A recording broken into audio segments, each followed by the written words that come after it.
Hi, Jodi Hardesty with Empowered Heart Connections. Ladies, have you ever wondered what makes those other women sometimes seem like they're irresistibly attractive and you don't really know what those qualities are that they have that seems to make them just irresistible? And we're going to talk about some of those characteristics and qualities, and we're also going to talk about the top 10 ways to use your dark feminine energy to draw him in. And when I say dark energy, I don't mean negative energy. I don't mean bad energy. What I mean is that more kind of mysterious side of a woman that sometimes gets overlooked. We kind of get created in media and videos and movies to be these soft and fluffy characters and that don't have depth and quality of character and intrigue and interest. And that's just not the case. And sometimes we forget that that's a part of us, and it's important to bring these parts out on yourself whenever you are dating and getting to know someone. The first one is own your own mystery. So part of that, having that dark kind of mysterious intrigue about yourself, is not over disclosing on the first date. So again, we want to make sure that we are really slow to share what is our personal information about ourselves. We want to promote a little bit of curiosity. Again, this doesn't mean you're a closed book and you don't talk about anything, but it also means it's an opportunity for you to kind of explore and ask him questions. Also be curious about the person you're dating's perspective and leave them some space to wonder and pursue you and kind of get to know you. And again, if they're not getting to know you, they're not pursuing you, that's also a good clue to recognize if they're not really worth spending the time figuring this out. One of the reasons why this works is because mystery triggers intrigue and keeps attention locked in, right? If you know everything, if you know the end of the story, then kind of makes it a little more boring, right? But if we keep things a little interesting and kind of unpack things slowly over time, it keeps that intrigue going a little longer and makes people more invested in finding out more information. Number 2 is to move slowly and intentionally. I cannot reiterate this one enough. Sometimes people make the mistake of just dive bombing into a relationship, dive bombing into intimacy very quickly, and this, first of all, takes away all the mystery, right? So we pretty much know everything we're getting there if we're all totally in the first couple of dates and we don't even know each other. So we want to speak, walk, and respond in a calm and unhurried and graceful way for not only, again, to attract the other person, but also to honor ourselves, to honor that we deserve to take our time and we deserve to really value our own time and evaluate whether or not this is worth, again, digging in a little deeper. And this works because slowness radiates confidence and sensuality, creating that kind of luxurious energy, right? We have to work hard for luxury.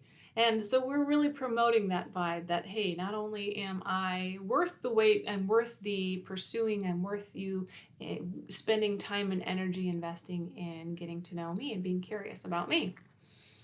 Being magnetic, we want to pull people to us. We don't want to chase them. So I see this and with both men and women often when they're dating is sometimes they're so eager to be in a relationship that it comes across as a little needy and clingy and a little suffocating. And we really need to slow it down, especially if we are really, really, really excited about making things work. But allowing him to come to you, using your energy to invite him to pursue you rather than really going out there and going after him.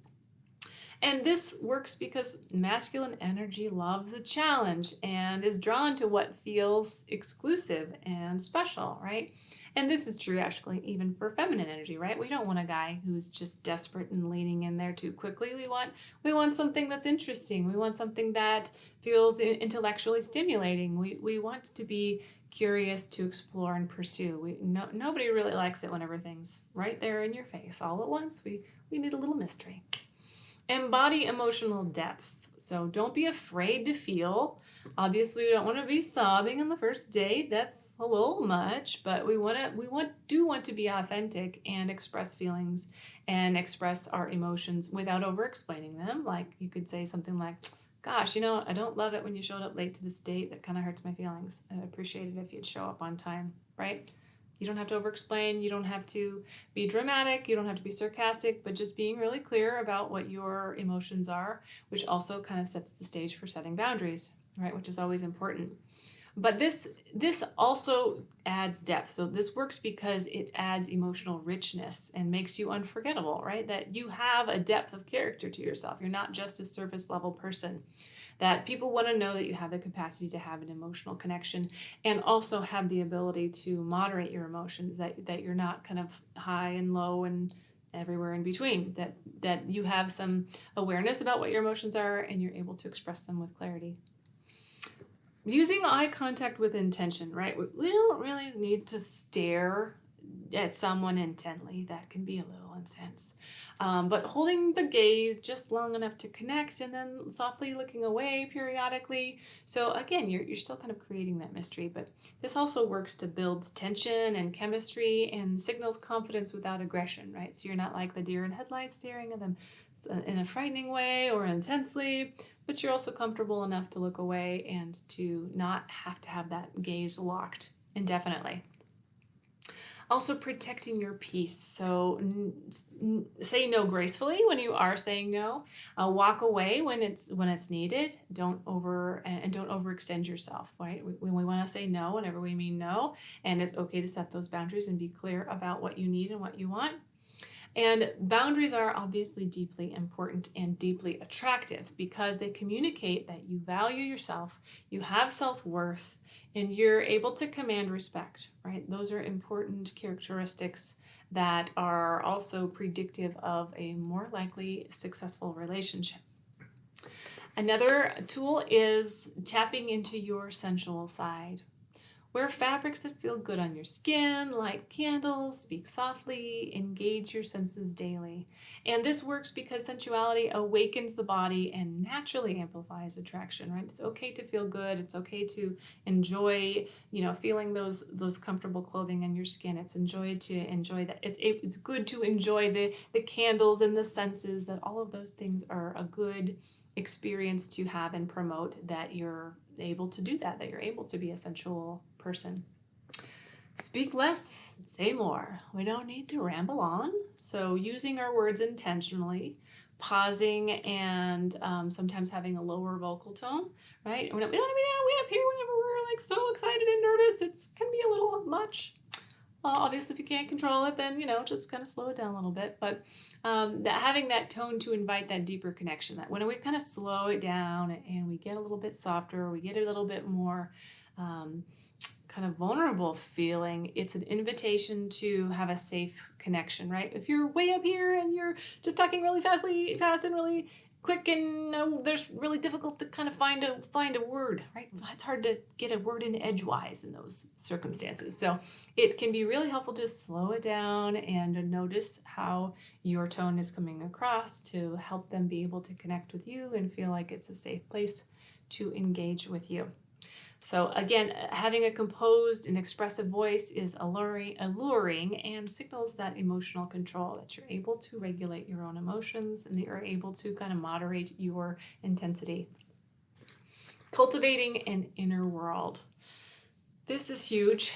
If we're not able to manage our own emotions and our own lives, it's really difficult to be able to integrate your lives with someone else. So being able to meditate, journal, spending time alone and enjoying your time alone, and making your inner peace your superpower. That whenever we have inner peace, we are much more likely to be able to engage more peacefully with other human beings. This works because it's rooted in your unshakable and incredibly magnetic self, right? You want to be able to kind of reveal that part of yourself, that I am okay by myself, and I am able to maintain my own boundaries. I'm able to maintain my own emotional regulation, right? And all of that is cultivated from having that inner world and being able to navigate that.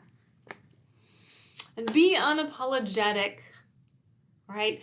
This is one of the things, again, this doesn't mean you never apologize, but you don't have to keep criticizing yourself. I think a lot of us struggle with that self-deprecating conversation. So stop minimizing yourself. Don't minimize your beauty, your power, your dreams. let your desires lead you, that it's okay to be a powerful, strong woman who has skills and qualities. You don't have to negate yourself. And I know I've struggled with this myself too. It's such a natural thing in our society for women to be self-deprecating, and you don't have to put yourself down. That when we're putting ourselves down, it kind of is an invitation for other people to put ourselves down or to put us down. So invite yourself to be unapologetically desirable, that I am a good person and I do deserve good things, and I don't have to negate that or put myself down. And this works because owning our desires inspires others to rise up and meet you there, right? If I own that this is what I want and I deserve respect and appreciation, acknowledgement in relationships, then it's more likely that you're going to invite that into your world. So some other reasons why these things work is because of the law of polarity. So there's feminine energy, and typically it attracts masculine energy, and vice versa. And this doesn't necessarily mean that the male versus female, but some men have more feminine energy and some women have more masculine energy. But it's usually balanced by each other. There's usually some balance that we bring to each other in those relationships. So being receptive rather than aggressive can help kind of this balance this kind of natural polarity that happens in relationships. Mastery activates the brain. So curiosity boosts dopamine, right? This makes sense. So whenever we're having these kind of mystery and we're leading with some intrigue, it really helps us want to accomplish that mastery. We want to have that activation in the brain and increasing that dopamine, that feel-good chemical that's linked to the pleasure of pursuit. Obviously, confidence is magnetic. So owning your emotions and your space signals security and self-respect, and promotes against a safe place for your potential partner to also feel like you're an inviting, safe place, and that they're able to be themselves with you because you're also able to be authentic and confident yourself. And then boundaries, which I talk about a lot. Boundaries build value, right?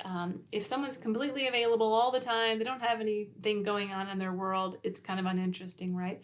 But the less available something is, the more we want it, right? If we want that special food that we got at that one restaurant that one time years ago, and we're longing to go back to that place, it's irresistible. It's hard to resist it. But this, whenever we're having something that's not quite as available, it does create more intrigue. So it makes it more likely that they're going to kind of want to come back for more and get to know you. Increases that attraction too.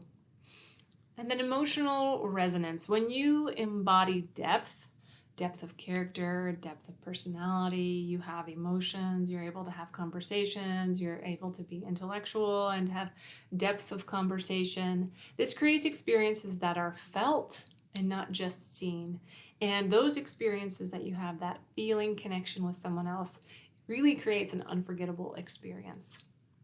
So I hope this has been helpful for you all. Please like and subscribe and share this with your friends if you think this would be helpful for them. And I am appreciative of you watching this video.